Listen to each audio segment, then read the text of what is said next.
The following story has been brought to you by StoriesToInspire.org. Rav Shach was very elderly and not well, and he was confined forever.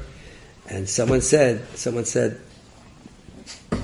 his attendant comes in, and Rav Shach says he wants to get dressed and he wants to travel, if I remember correctly, to Rehovot.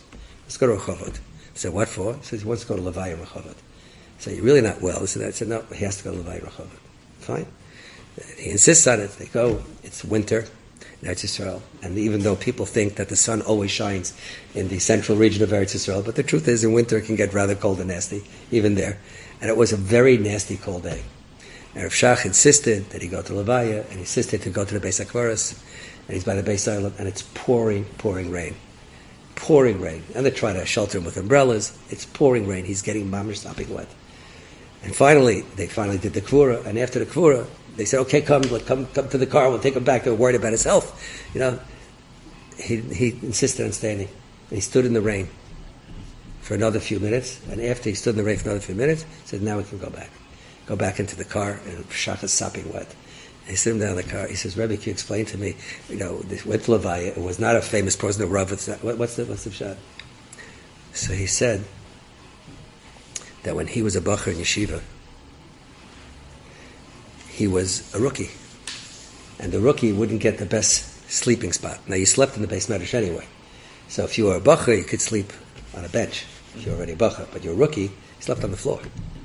And if you know anything about winters in Europe, they're very cold.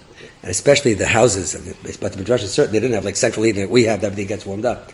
So he said it was mamish freezing. He was this rookie bacher. He came in, and he was freezing every night. And it was mamish. He was suffering terribly. And one night he was machlet that's it. He can't take it anymore. He's going to go home. He's not staying in yeshiva. So he said that night, a woman came in, and she said that, if I remember correctly, she said her husband was nifter, and she had no more need for this blanket, and she wanted to know if anybody needed a blanket. So the night that he felt like giving up, Hashem sent him this fantastic shliach, and a blanket. And she gave him the blanket, and because of that, he stayed in yeshiva. So he said, if I remember correctly, that this Levaya was her daughter. And that's Hakarat Hatov, he felt he needed to come. He said, so why did you wait till after Levaya and stayed in the rain?